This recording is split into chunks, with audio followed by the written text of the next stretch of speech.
Hello once again, this is Jeff Scott, your instructor for the complete ASP.NET course.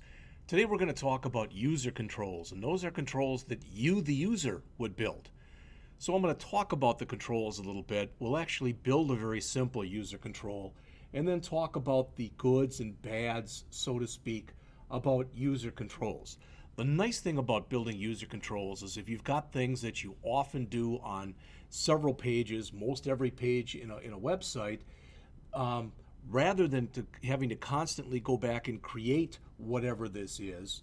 For instance, if you had some kind of a banner that you wanted to put on many pages of a site, or maybe every page of a site, you could encapsulate that inside of a user control and then just drag the control out on every site where it would be a banner that you could customize. Now, what I'm going to do in the example in just a couple minutes is I'm going to combine a label with a text box, because quite often when you're creating things and you're making a form or whatever, if you're going to have a text box, you're going to have a label that goes with it. All right. So a couple things about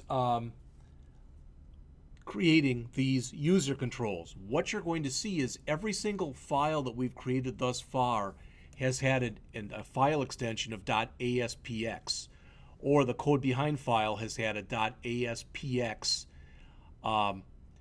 .cs file. When we create our new user control, it'll have a .ascx for control. All right. But other than that, it'll look very similar to a typical ASPX page. It'll have a markup section where we can add markup controls, HTML or whatever. You can use them real easily with Visual Studio. They can contain program logic. All right, I'm not going to do anything with program logic, but we could. They give you access to page-based information, and they raise some of the events that a page typically raises. But there are also differences. The main one is what I mentioned to you before. User controls have an extension of .ascx rather than the regular .aspx extension. User controls cannot be requested directly in the browser. And if you don't know what that means, well, we're going to take a look at a little bit of that in just a minute. All right. So what I'm going to do is I'm just going to come in here and start up a brand new website. And I'm going to literally call this what it is. In other words, I'm going to call this user control. All right. So I'm created a brand new empty website. Okay, and the first thing I'm going to do is, as I oftentimes do, is I'm going to come in and add. Now you notice I can come in here and click add and click new item and go down and choose web form, and you see it, and that's fine, and that's totally fine to do it that way. But you can also right mouse click on here, choose add, and notice what we get in here. One of the things that we get is web form. So I can click there, default, boom, it creates the page. Some people like to do it that way, and maybe it's a little bit faster. I don't know. All right. But the next thing that we're going to do is we're going to come in and we're going to create our user control. Most of the time, what developers end up doing before they create a user control, they'll right mouse click in here, choose add, new folder, and literally create a folder called controls. All right, and put all of their user controls inside of that folder. So if I right mouse click from here and choose add and choose, notice, web user control. Now I'm going to create a label text box control. All right. So what I'm about to create, I'm literally going to call it, how about what it is? Label text box control. All right. So that's what I'm going to put in there. And I click OK. Notice what I get. A label text box control.ascx. So again, in your controls folder that you create, those are the kind of files that you typically have in there. Now just to show you again, we've seen this before. There's our language. There's our wire up. But notice label control.ascx.cs. All right. Again, just so you see that. This is nothing real big, but I just wanted you to notice that. All right. And I can hit enter a couple times. Now, what I have, or what I can do, is just start adding controls. You'll see my controls are right here. So I'm going to add a label. All right, and as I've been doing throughout the course, I'm going to come in here and put this stuff on separate lines, and we'll call this label the label. Kind of a silly name, but it'll be fine. All right, run at text equal, we'll just say label text here. All right, and I'm going to put a couple blank spaces after, a few blank spaces. For ampersand NBSP for non-breaking space. All right, and then right underneath that, I'm going to go in and I'm going to drag in a text box control. And since I called the label the label, let's call the text box the text box. Again, kind of silly name, but it'll work just fine. Now what you'll see is if I switch back over to design mode, there it is. There's my control. So I can drop that now anywhere on a page, and rather than me having to take the time to create a label and then create a text box, they're together. This isn't really buying me a whole heck of a lot, but I just wanted you to see that. All right. Now what I can do is I can come into my default.aspx page that's right here, and we'll call this home page. All right, and where I've got my div here in my form, I can go in, click, and drop in that control. All right. A few things I want to mention about this, and then we're going to talk about another way of doing what I just showed you. When I drop that in, notice what I have here. This is my default page now, and I've got my control in there. Okay. And there they are. A couple things that are in here. First of all, okay, it automatically did what's called register my control for me. Okay. It said this is where the source is. This is the tag prefix. This is the tag name. And it did all that for me. And that's all fine and dandy. There's not a thing at all wrong with that. However, if I decided, let's say that I added another page onto here. All right, so I right mouse clicked onto here, chose add, chose web form, and we'll just call this, well, we'll call it login. It won't be a login page, but we'll just call it login. Now I could go and drag another control in here, the same control, and you notice there it is. But then what it has to do is it has to go back and re-register on each page. That's kind of silly to do. So what I'm going to show you in just a second, let me remove this login page. We really don't need it. I just did it to show you that. All right. But rather than have this line in here, what I'm going to do is I'm going to go into my web config file. Remember, this has all of your configurations for the entire website in it.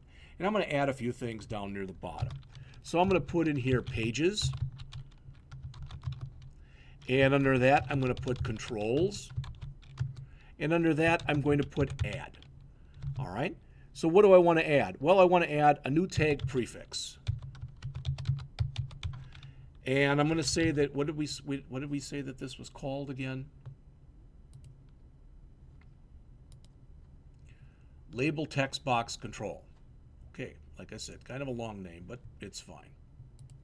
So we'll say the prefix will be label text box control, LTBC. All right, so we're putting in there our tag prefix. The next thing that we're going to put in there is the name of our tag. And we should use the same name that we used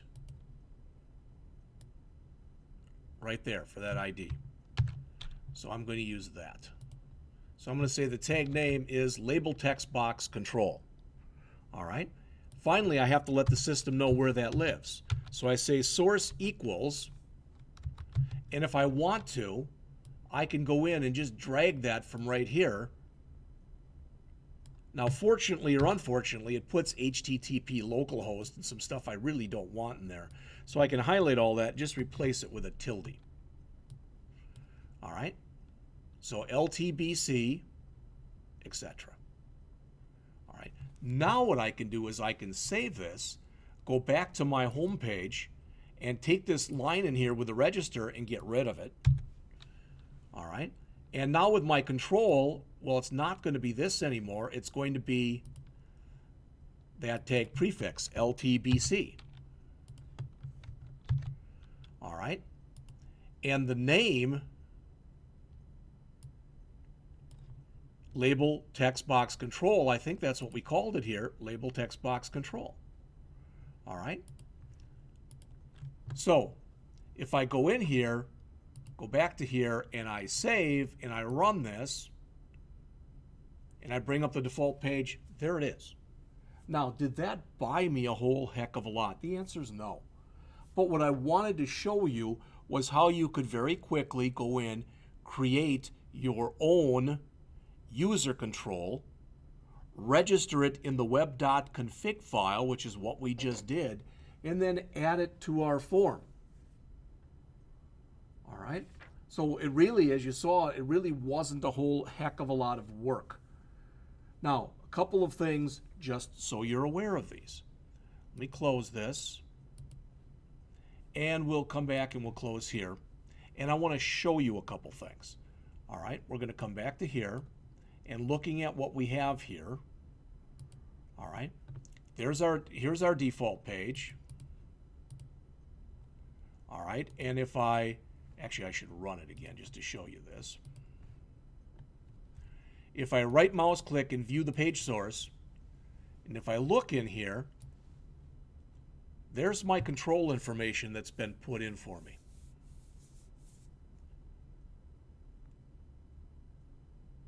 All right, is that big a thing? No, but I want to show you that. Also, just so you're aware of this. Again, just so you're aware of this. What we could have done, notice that that page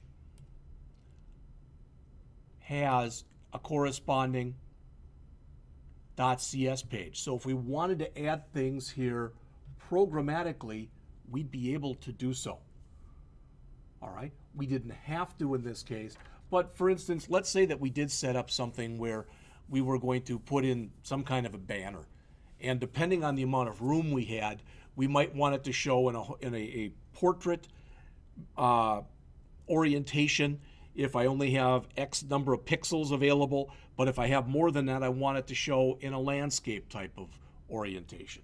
So I could put more information in there if I wanted to do that. All right? Okay, so just a couple things that I want to mention very quickly as we finish up here. Because like I said, this was going to be a very, very short lesson, but just a couple things. First of all, don't overuse user controls. Some people think, well, it's a shortcut. I can do this, and now I don't have to do this. Now I don't have to do that. Whatever this or that happened to be. All right? There are a lot of built-in controls, and they're really written very well.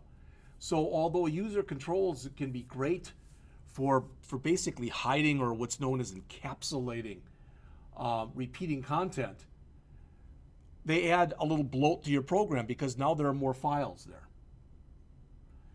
If you're going to create user controls, they should only do one thing. Now you could argue and say, well, you did two things on here, Jeff.